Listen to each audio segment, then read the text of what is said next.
both smiling now? Mm-hmm. Okay. My name's Nick Brenner. And I'm Lisa Brenner. My occupation during the day, I'm an information systems auditor. At night, I have 3 kids, age 5 and under, so I'm pretty much a walking zombie.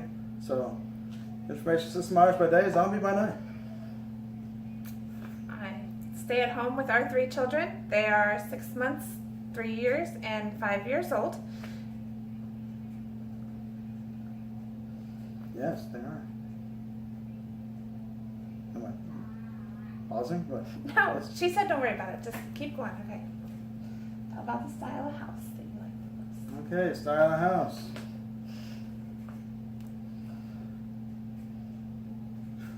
Just stand me down like that. Sorry. Sorry, she's read this paper like 19 times. I've read it 3.5. So going through the style of homes that were provided, the one that I found most interesting was the Craftsman style. I think it just has the most, elegant appearance of most all the models. That's not too over the top. I know when I was growing up, we built a new home. I was about a freshman in high school, so that was very exciting for me. It was kind of, a lot of the homes at the turn of the century were pretty much, here's your vinyl siding home, your cookie cutter house, your modern suburbia. So the new feel was great, but it was kind of bland.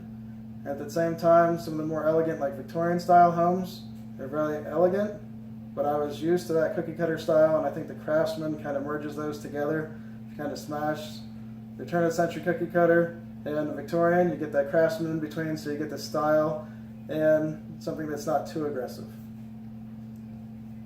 So. And I love Victorian style homes. I have always, my great aunt had a Victorian style house, and I loved all the different rooms and all the walkways and the different entryways, the sliding doors that slid into the wall and the turned staircase. They were just kind of a fun, more exciting house rather than your regular, here's square rooms all around.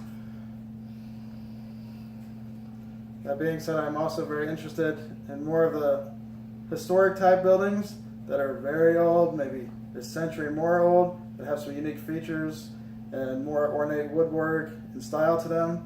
Unfortunately, I just spend more time going to those and being in ooh and ah, but there's no way we could do the maintenance and keep them as nice as they are or bring them back to what they should be, as most of those materials aren't even available anymore. But as far as interest, I'm very fascinated by that as well. In searching for a home, our budget, actually we started looking 18 months ago, so it's kind of like, it's a great adventure. We started around $230,000, but we learned that very quickly. We explored the option of building versus buying, and we really liked the idea of building so that we could make it our own. They're, like he said, cookie cutter homes, and they just didn't have the space we were looking for. We wanted more space. So our budget grew as our desires grew, and we kind of ended up settling and really just honing in the $250,000 price range over the last 6 to 8 months or so. Dream home. And Dream where? home. Oh, I don't know. I think Location is somewhere. quite as important.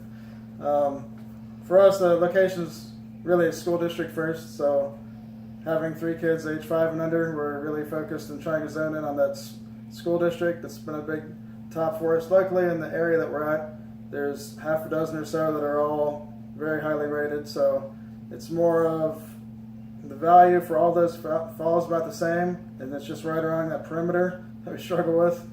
So the dream home would have a nice, great sized yard, at least more than half an acre yard in the back. Plenty of room to run for the kids.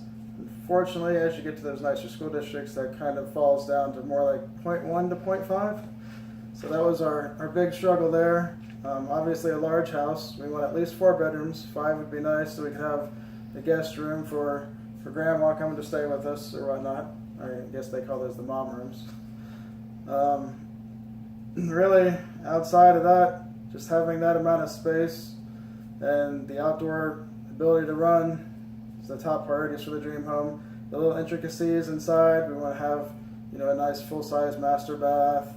We would like to have spaced room, corner tubs, whatnot, soaking tubs. That's what we're looking for now. Yeah. No, dream home, money and location. If money was not an object at all, what house would you have? What kind of style of house? Without knowing all the different styles, I'd probably lean towards those Craftsmen still. Still lean towards a large. Just a larger version of it. Right, yeah, large. We'd have a mansion, I think, with a turnaround driveway and a double staircase that goes up. I grew up until about 9th grade. We had rented a property that was on 275 acres. So I was used to getting into old pickup trucks, driving across creeks and running over trees and stuff. So I think to that me, dream home would be one of those large homes on a huge lot. several kind of hard acres. to come by. Here I am, 10-ish, 10 to 15 acres maybe. 20 years later, been living in suburbia for a long time. Right. Have a job in the middle of downtown.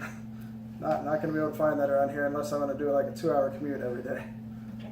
So, dream home for So, I kind of you? staircase, whatever, 10 acres. I think we're kind of. I mean, the staircase is my thing, but. Can you explain the staircase? No, I don't because we're already at 6 minutes, honey. This is why we have to cut the flow. Oh, they're cutting out 3 minutes. So the wish list, he went through most of our wish list already, talked about the yard, the bedrooms. The only really thing is the quirky things. The thing that I said that I think walking into a home is that I want a Christmas party room. My grandmother my mommy Grace, that's who she is, she always had huge Christmas parties. She had 7 kids. There were 15 grandkids, and there's all these great grandkids now too. So she would have a Christmas party for everybody, and I want to be like my mommy Grace. I want to sit there and watch 20 people opening Christmas presents, and I want the space to have everybody in the same room and do it and enjoy it together. And a place to put a 10-foot plus tall Christmas tree would be great. So we like the double story, 2-story foyers, things like that. So other than that, like I mentioned, the staircase for a dream home, I love. Oh yes, and the Unique very staircases. spacious kitchen with room to spread out. The large center island, not those tiny little ones that's just. No, it for has king to and be the set. big island that you can sit I at. prefer the sink in the middle or an extra sink, one for dishes, one for cleaning Crutch vegetables. sink. I spent a few years in food service as well, so I got kind of caught up in that. And a space to decorate cakes, because that's what I love to do. I'm kind of a crafter. So do you want to do 30 seconds? I think now we have Tour? our quick 30-second tour each. So Okay. do you want me to grab the Do you want to camera start? for you? Am I doing? Okay, Sure, I'll we start. got the right light on for that. now. Should I? Up to you. Here we go. All right, I'm following. So this is one of the biggest pet peeves of our current home is this hallway because as you can see I barely fit. And there's a door here that goes to the garage. And if you're carrying in a baby or groceries or even just a gym bag, there's no room to walk. And this is the door to the powder room and the door to the laundry room. And especially now that there's kids here too, this is all that happens and the doors bang and clang and you can't get through and there's just not really much room to maneuver. But when you walk here into the kitchen, I absolutely love the kitchen. We put together this really nice tile backsplash ourselves. We stuck it on the walls. We extended our ledge on the countertop and gave it a little bit more room for entertaining. And when you look out through the kitchen, you can still interact with guests, other people in your home, as well as I can keep a good eye on the kids because that's what I have to do all day long. Okay, and now Okay. this is my 30 seconds, I guess. I touched on this before, growing up on a farm. My first house was 275 acres. The second one was 90 acres, and we owned that one. So, sorry, my parents owned that one. Here's one of my pet peeves. If we go outside, you can see our not so nice concrete patio. And if you tilt that, you kind of see, this is it. This is your backyard. That's my complaint. I can get there in about 5 steps. Oops. Got it at the camera. Together we improved the backyard. It did have 8 dead pine trees back there, so we actually expanded it a little bit when we moved in. We would love to be on House Hunters because this house buying experience has been a bit extreme for us. We have looked at several houses. We have gone through every style, every option, auctions, rehab, no rehab. Our final decision is building or buying and having to do more work after we painted every wall and did all this stuff here at this house.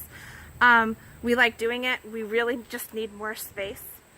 So I think that kind of documenting or journaling our journey or adventure would be fabulous.